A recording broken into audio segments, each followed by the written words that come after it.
Subscribe to our YouTube channel and press the bell icon to get the latest updates.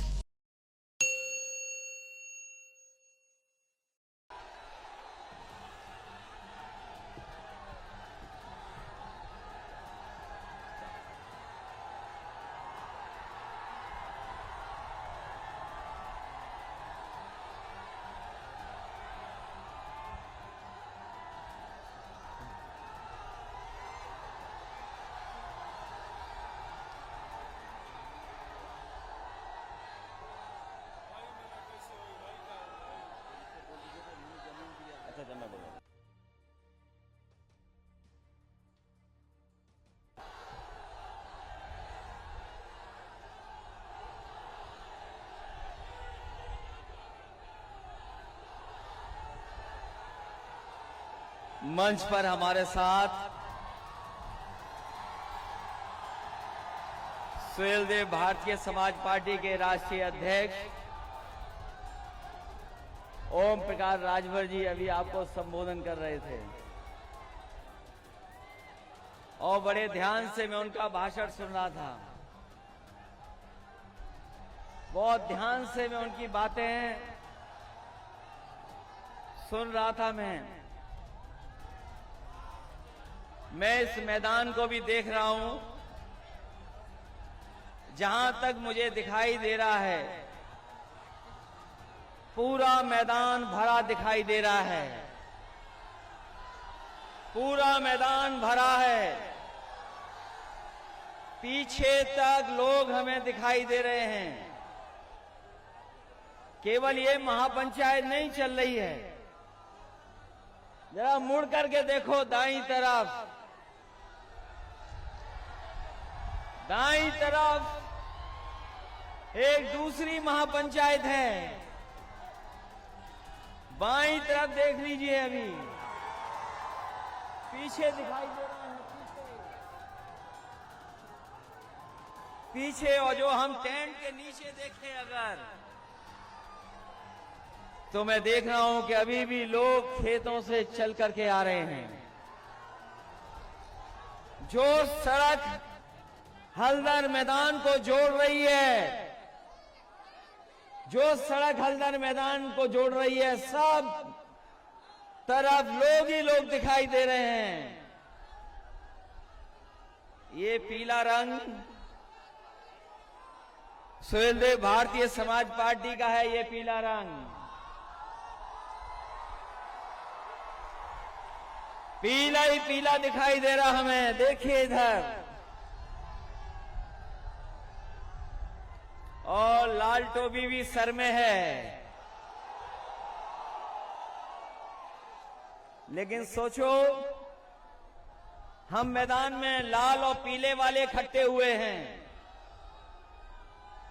इस मैदान में और आसपास लाल और पीले लोग इकट्ठे हुए हैं।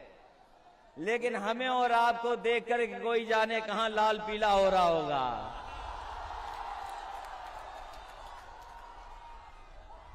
और इस बात को हमारे आदरणीय ओम प्रकाश राजभर जी अच्छा जानते होंगे।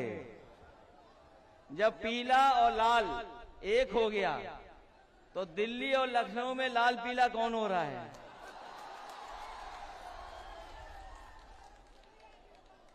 और फिर आपने ठीक कहा, अगर बंगाल में कुछ हुआ है,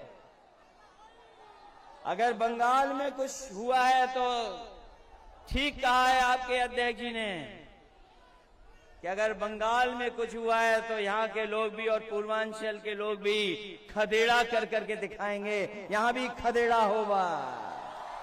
होगा कि नहीं होगा?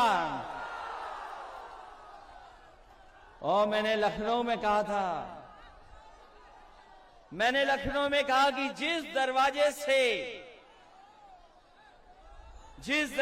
से भारतीय जनता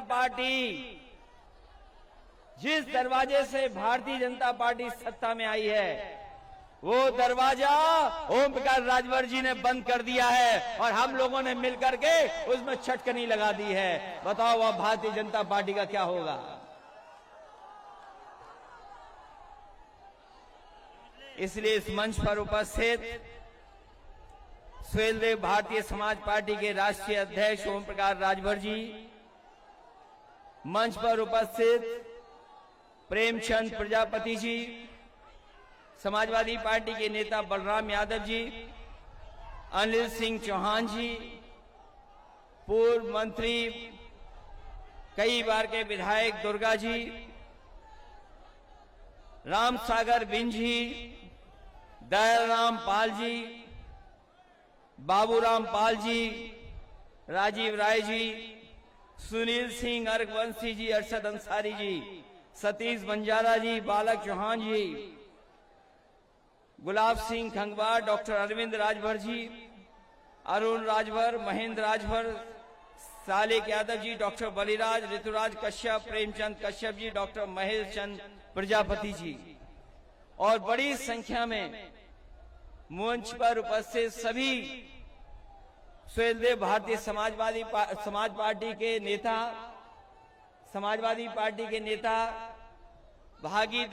भागीदार मोर्चा के सभी हमारे नेता और इस महापंचायत में आए हुए हमारे आदरणीय बुजुर्ग, किसान भाई, माताएं, बहनें, नौजवान साथी, पत्रकार बंधुओं, मैं सबसे पहले सुहेलदेव भारतीय समाज पार्टी को बधाई देना चाहता हूं। मैं उनके नेता को बधाई देता हूं कि इस ऐतिहासिक कार्यक्रम के लिए, इस शानदार कार्यक्रम के लिए बहुत बहुत मुबारकबाद आपको। ये चुनाव की शुरुआत माने और जिस समय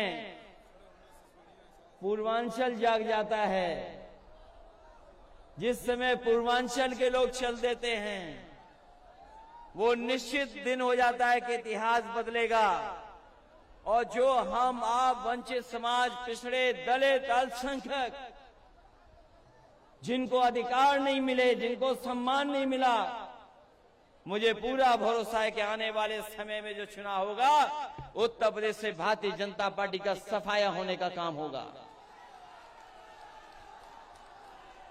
और सफाया इसलिए जरूरी है कि महाराजा सुहेलदेव राजभर जी और डॉक्टर राम मनोहर लोहिया को मानने वाले लोग और बाबा साहब भीमराव अंबेडकर जी के सिद्धांत पर चलने वाले लोग और तमाम महापुरुष जिन्होंने हमें आपको पीढ़ी दर पीढ़ी जगाने का काम किया है, उन सबके सिद्धांतों पे हम लोग चलने वाले लोग हैं। इसलिए एक होकर के जब आगे चलेंगे, आगे एक होकर के संघर्ष करेंगे, तो इस ताकत का कोई मुकाबला नहीं है, कोई मुकाबला नहीं है। ये जब रैली अनाउंस नहीं हुई थी, इस कार्यक्रम का फैसला नहीं हुआ था, तो आकलन करने वाले कुछ आकलन कर रहे थे कि कौन कितनी सीटें जीतेगा। लेकिन जैसे ही गठबंधन हुआ है, लोगों ने, जिन्होंने आकलन करना शुरू किया था, जो बड़ी बड़ी संस्थाएं हैं, वो भी महसूस कर गई हैं कि अब इस गठबंधन को कोई रोकने वाला नहीं है। जो मैंने पहले कहा था, पहले भी कहा मैंने और फिर कहता हूं इस मैदान में और इस भरोसे के साथ कह रहा हूं कि जब पीले लोग, पीले सुहेलदेव राज पार्टी के लोग, समाज पार्टी के लोग और समाजवादी पार्टी के लोग जब एक हो गए हैं, तो हो सकता है कि जनता 400 सीटें भी जिता दे।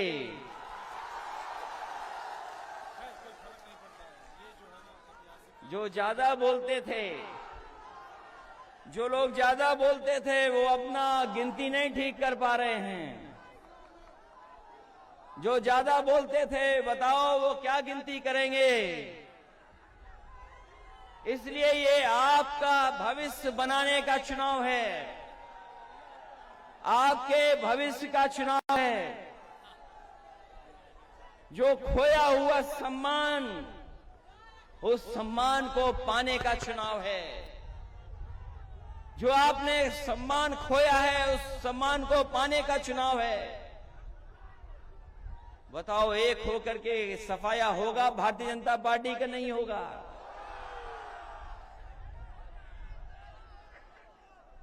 जब गठबंधन हुआ होगा, आपके नेता तो भारतीय जनता पार्टी के साथ भी रहे हैं। बताओ, न जाने कितने सपने दिखाए भारतीय जनता पार्टी ने, क्या क्या सपने दिखाए भारतीय जनता पार्टी ने, न जाने क्या षड्यंत्र किए, कितना झूठ बोला। बताओ, झूठ बोलने वाली पार्टी कौन सी है? झूठ बोलने वाली पार्टी कौन सी है? लेकिन हमें अब महसूस हो गया है कि झूठ बोलने वालों की कोई साजिश अब दलित पिछड़े लोगों के बीच में चलने वाली नहीं है। कोई साजिश चलने वाली नहीं है। आज जब हालात देखते हैं उत्तर प्रदेश के, जब हालात देखते हैं उत्तर प्रदेश के, तो बताओ कहां पहुंच गया उत्तर प्रदेश? कहां पहुंच गया? अभी मैं सुन रहा था, कुछ कह रहे थे कि कुछ पाबंदी लग जाएगी, लेकिन बताओ धुएं पर पाबंदी कब लगेगी?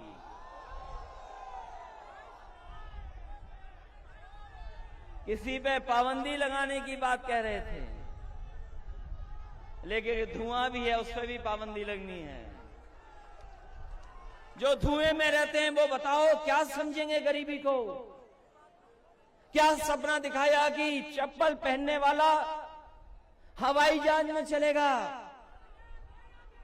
यही सपना दिखाया था। और आज जब महंगाई देखोगे तो बताओ, चप्पल पहनने वाले की मोटरसाइकिल भी खड़ी हो गई है।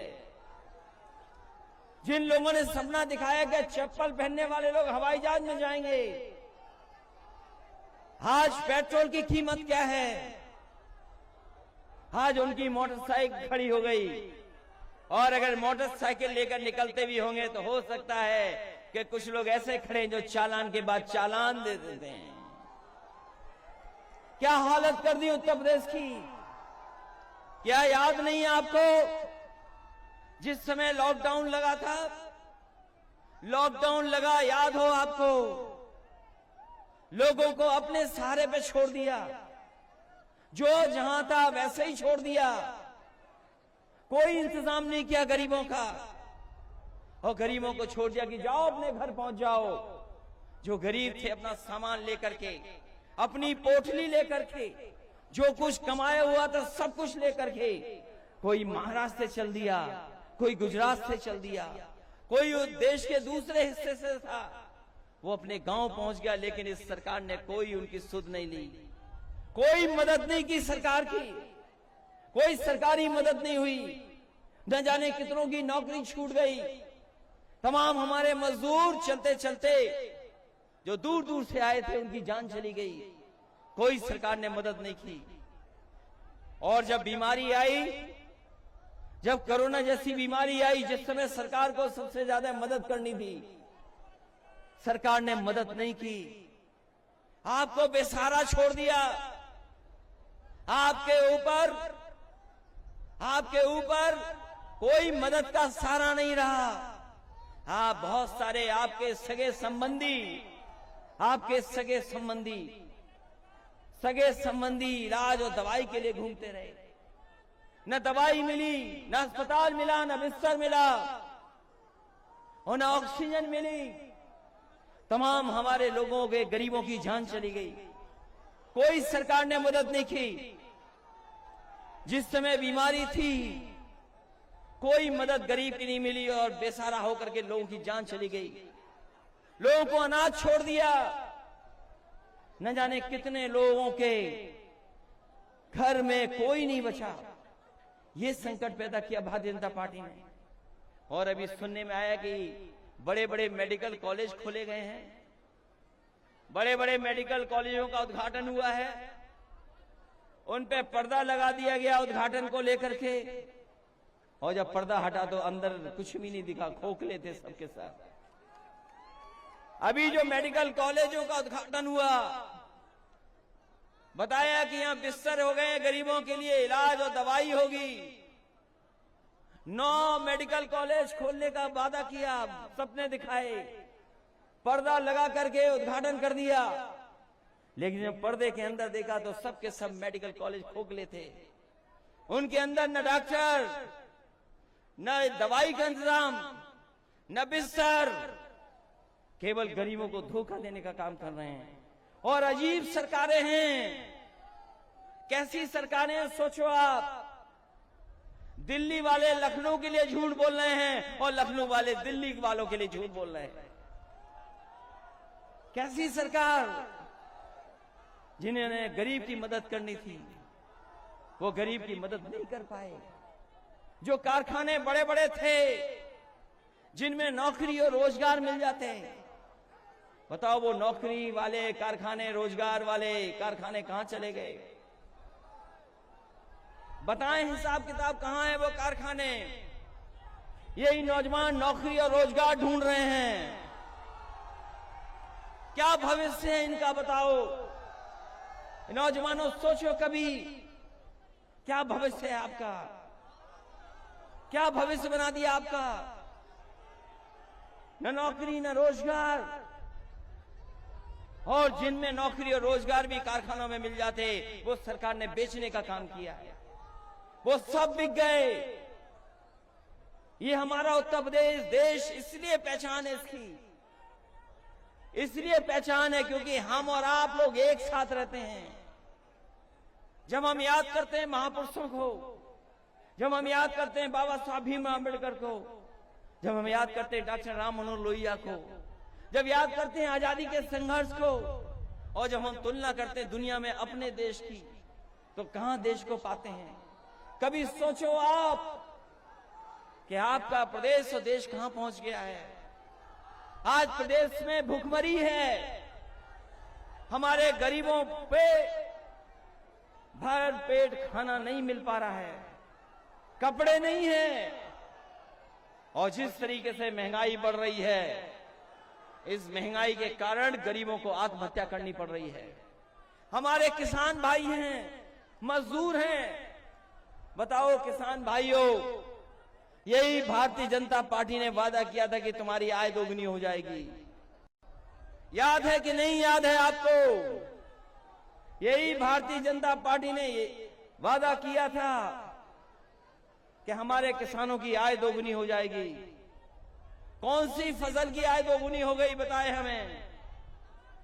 अभी धान खड़ा है, क्या धान की कीमत आपको दुगनी मिल जाएगी, आय दोगुनी हो जाएगी? कोई ऐसा है यहां पर जिसके खेत ना हो? क्या नौजवानों आपके खेत नहीं है क्या? एक तो नौकरी नहीं, रोजगार नहीं, जो खेती बाड़ी है वो भी मुनाफे की नहीं बची। बताओ, जुताई महंगी हो गई, बुवाई महंगी हो गई, बीज महंगा हो गया, डीजल महंगा हो गया, खाद की बोरी से चोरी हो गई, पेस्टिसाइड महंगा हो गया। बताओ, लागत बढ़ गई कि नहीं बढ़ गई? आपकी लागत बढ़ती चली जा रही है। आय दोगुनी नहीं हुई, लेकिन महंगाई दोगुनी हो गई। आकलन कर लो आप। और जब किसान अपना हक मांगने को निकले तो किसानों के ऊपर जीप चढ़ा दी। बताइए, जीप चढ़ा दी किसानों के ऊपर। उन टायरों से किसानों को कुचल दिया। कहीं दुनिया में ऐसा होता हो तो बता दो। इस हल्दर मैदान में सोचो, अगर हम उन किसानों को नहीं याद करेंगे, इस हल्दर मैदान में क्या हम अपने हल्दर भाइयों को नहीं याद करेंगे? जिसके कंधे पे हल, वो हल्दर। क्या हमने आपने वो तस्वीरें नहीं देखी कि किसान जब अपना हक मांगने को गया, अपने अधिकारों को मांगने गया, तो इसी सरकार के एक मंत्री के बेटे ने गाड़ी से कुचल दिया किसानों को। किसानों को कुचल दिया, उनकी जान चली गई। और अभी तक गृह राज्य मंत्री ने इस्तीफा नहीं दिया है। गृह राज्य मंत्री हटाए नहीं गए हैं। तो बताओ, कौन उम्मीद करेगा कि जिसके बेटे ने किसानों को कुचल दिया हो और पिताजी गृह राज्य मंत्री हों तो क्या न्याय मिलेगा। किसान भाइयों सोचो, अगर 3 कानून लागू हो गए तो आप अपने खेत में मजदूर हो जाओगे और खेती करने का भी अधिकार आपके हाथ में नहीं होगा। जिनसे आपका कॉन्ट्रैक्ट हो जाएगा वो तय करेंगे कि खेती कौन सी करनी है। ये 3 कानून केवल किसान नहीं बल्कि इस देश की अर्थव्यवस्था को बर्बाद करने वाले कानून हैं। इस देश की अर्थव्यवस्था को बर्बाद करने वाले कानून हैं। जिन किसानों ने सदियों से अपनी खेत की सेवा की हो, उस मिट्टी को पूजा हो, उस खेत में काम किया हो, उनके खेतों को छीनने की साजिश हो रही है। और कोई 1-2 किसान नहीं मरे हैं, 600 से ज्यादा किसान मारे जा चुके हैं। लेकिन बीजेपी वाले उन किसानों को याद भी नहीं कर रहे। सोचो आप, 600 से ज्यादा किसान मर गए हों। और अभी ललितपुर की घटना सुनी होगी आपने, खाद का कोई इंतजाम नहीं किसान भाइयों के लिए। अगर खाद लेने जाओगे तो खाद नहीं मिलेगी। अभी ललितपुर में किसान खड़े खड़े रह गए, 2 दिन तक खड़े रह गए किसान, नहीं खाद मिली। एक किसान की तो वहीं मृत्यु हो गई, लेकिन उसे खाद नहीं मिली। दूसरा नौजवान किसान ने आत्महत्या कर ली, उसे खाद नहीं मिली। बताओ, ऐसी सरकार जिसको हम और आप लोग अन्नदाता बोलते हों, जो हमारा पेट भरता हो, जो हमारा पेट भर करके हमें कपड़े पहनाता हो, उस किसान के सम्मान में हम खाद नहीं उपलब्ध करा सकते। ये बड़ी बड़ी बातें करने वाली सरकार जो कहती कि हम हवाई जहाज में चप्पल पहनने वालों को बिठा देंगे, जब हमारे किसान को जरूरत है तो खाद नहीं दे पा रहे, डीएपी की जरूरत है तो डीएपी नहीं दे पा रहे हैं। ये कैसी सरकार है सोचो। और हमें आपको न जाने कितनी बार लाइन में लगा दिया। कभी लाइन में लगाया था नोटबंदी में, याद है कि नहीं याद है? और जिस समय नोटबंदी में लाइन में लगाया था तो याद है क्या कहा था कि काला धन खत्म हो जाएगा, भ्रष्टाचार खत्म हो जाएगा। हम आपसे पूछना चाहते हैं, बताओ इस मैदान में उपस्थित सभी भाइयों, भ्रष्टाचार खत्म हो गया कि नहीं खत्म हो गया? और काला धन वापस आ गया कि नहीं आ गया? इन भारतीय जनता पार्टी के लोगों से पूछो, इन भारतीय जनता पार्टी के लोग बताएं कि वो काला धन और भ्रष्टाचार कब खत्म होगा। और ये सरकार तो केवल नाम बदल रही है, रंग बदल रही है, शिलान्यास का शिलान्यास कर रही है, उद्घाटन का उद्घाटन कर रही है। हम लोगों ने गरीबों के लिए एम्बुलेंस चलवाई, जो एम्बुलेंस चलवाई थी गरीबों के लिए कि उसे तकलीफ ना हो, परेशानी ना हो, उस एम्बुलेंस को भी खड़ा कर दिया है। पुलिस के लिए 100 नंबर दी थी व्यवस्था, पुलिस जल्दी पहुंच जाए, मदद करने के लिए पहुंच जाए, लेकिन उस पुलिस की व्यवस्था को भी खराब कर दिया।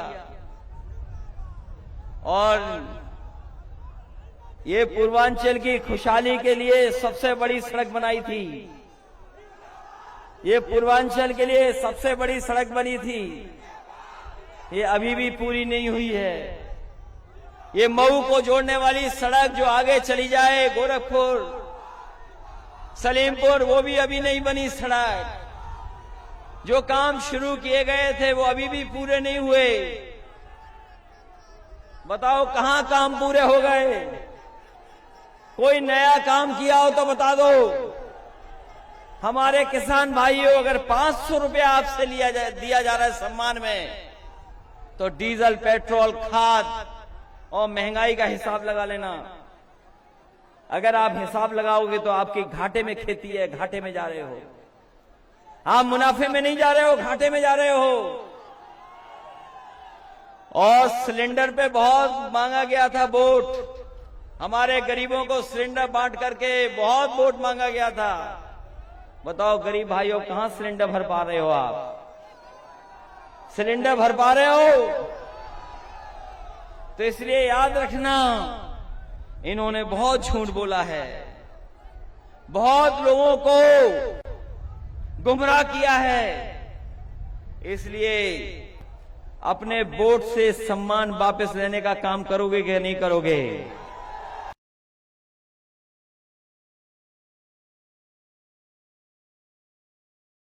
के साथ, दलितों के साथ जो अपमान की सरकार चलाई इन्होंने, बताओ अपने वोट से सम्मान छीनोगे कि नहीं छीनोगे? इसलिए आज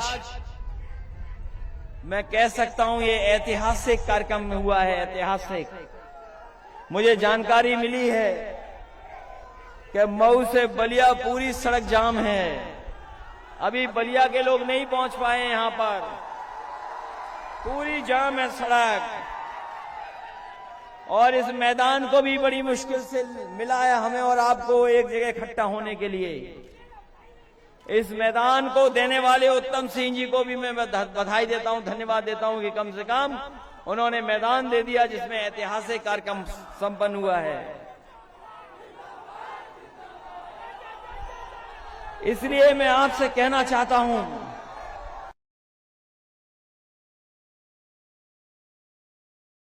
ये लड़ाई बहुत लंबी है और इस लड़ाई में जो हमें सहयोग मिल रहा है, आपका जो समर्थन मिल रहा है, ये ऐतिहासिक समर्थन, ये ऐतिहासिक परिणाम देगा। और जो खोया हुआ सम्मान है आपका, उस सम्मान को देने का काम और दिलाने का काम हम मिलकर के समाजवादी पार्टी के लोग देंगे आपको। और ये बदलाव आपसे आएगा। हम सब तो आ गए हैं, एक साथ मंच में हैं, लेकिन असली बदलाव आपको लाना है। दुनिया में जब हम तुलना करते हैं अपने प्रदेश की, देश की, तो हमारे प्रदेश को बहुत पीछे छोड़ दिया, बर्बाद कर दिया है। हमारी यही माताएं बहनें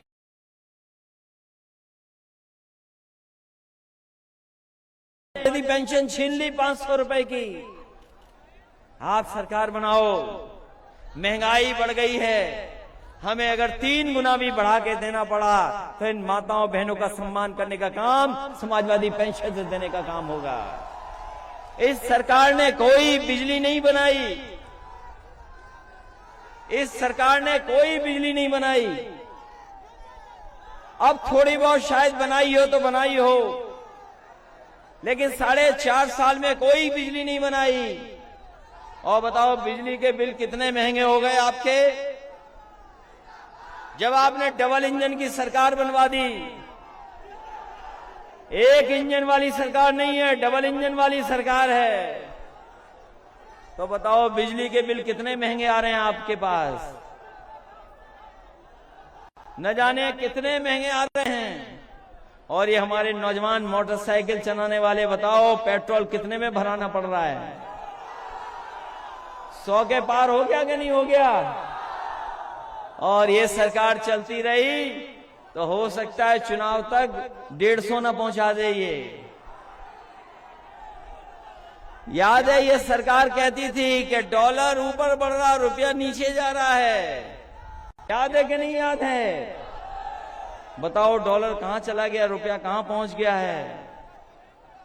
और जिस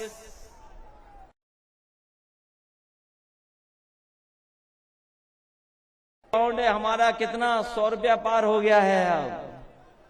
अब बीजेपी वाले डॉलर और उसकी बात नहीं कर रहे हैं, क्योंकि वो जानते हैं कि रुपया हमारा नीचे चला गया है। इसलिए आपसे हम निवेदन करने आए इस मौके पर,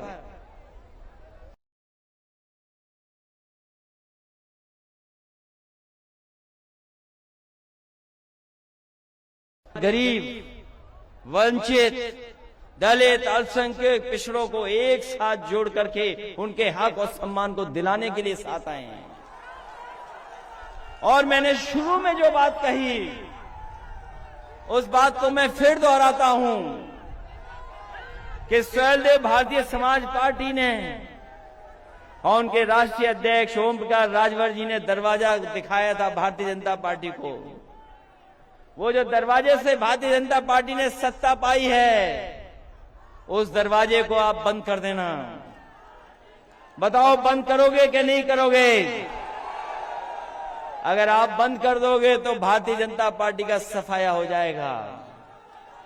इसलिए एक बार फिर मैं कह करके जा रहा हूं आपसे कि लड़ाई लंबी है और चुनाव से पहले कोई भी साजिश हो सकती है, कोई भी षड्यंत्र हो सकता है, लेकिन आप अपनी महंगाई मत भूलना कि 4.5 साल में किस तरह महंगाई बढ़ी है, किस तरीके से नौजवानों के नौकरी और रोजगार के अवसरों को छीना गया है, किस तरीके से पेट्रोल महंगी हो गई, किस तरीके से डीजल महंगा हो गया है, किस तरीके से हमारी बेटियों के साथ अपमानित होना पड़ रहा है। आज कानून व्यवस्था को लेकर के पूरे देश में सबसे आगे भारतीय जनता पार्टी है, सबसे खराब व्यवस्था में सबसे आगे है, भुखमरी में सबसे आगे हैं। तो सोचो क्या प्रदेश बना दिया हो, वो प्रदेश जिसकी जनता ने सबसे ज्यादा लोकसभा जिताए हों, सबसे ज्यादा विधायक जिताए हों, उसके बाद सबसे बड़ा धोखा उत्तर प्रदेश की जनता को मिला हो। इसलिए इस चुनाव में जो 22 का चुनाव आने वाला है, किसान भाइयों को कह के जा रहा हूं, ये आपके भविष्य का चुनाव है, माताओं बहनों आपका चुनाव है। ये हमारे सुहेलदेव भारतीय समाज पार्टी के लोगों, ये आपका चुनाव है, आपके भविष्य का चुनाव है। और नौजवानों भूलना मत, ये आपके भविष्य का चुनाव है। इस बार चूक गए तो 5 साल और पीछे चले जाओगे। इसलिए अगर भविष्य बनाना चाहते हो, उत्तर प्रदेश को आगे ले जाना चाहते हो, इस उत्तर प्रदेश के झूठे लोगों से बचाना चाहते हो, तो इस गठबंधन की मदद करना और गठबंधन की ऐतिहासिक जीत दिला करके उत्तर प्रदेश में सरकार बनाने का काम करना, यही निवेदन करने आया हूं। मैं एक बार फिर सुहेलदेव भारतीय समाज पार्टी के नेता राष्ट्रीय अध्यक्ष ओम प्रकाश राजभर जी को बधाई देता हूं। उनके साथ जितने भी मंच पे नेता हैं उनको बधाई। आयु तरफ हमें लोग दिखाई दे रहे हैं, इतने बड़े पैमाने पर ऐतिहासिक जन समूह देखने को मिला है। मैं उसके लिए आपको बधाई देता हूं। बहुत बहुत स्वागत आपका, बहुत बहुत बधाई आपको। इस उम्मीद और भरोसे के साथ कि आने वाले समय में उत्तर प्रदेश से भारतीय जनता पार्टी का सफाया होगा। बहुत बहुत बधाई आपको।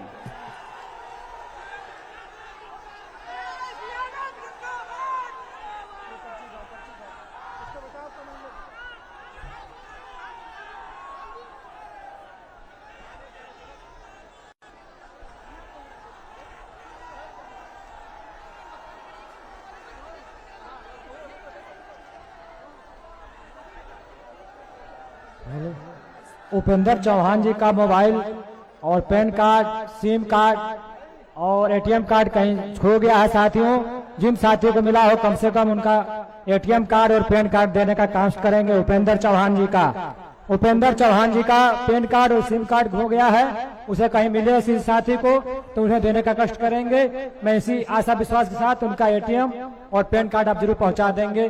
धन्यवाद।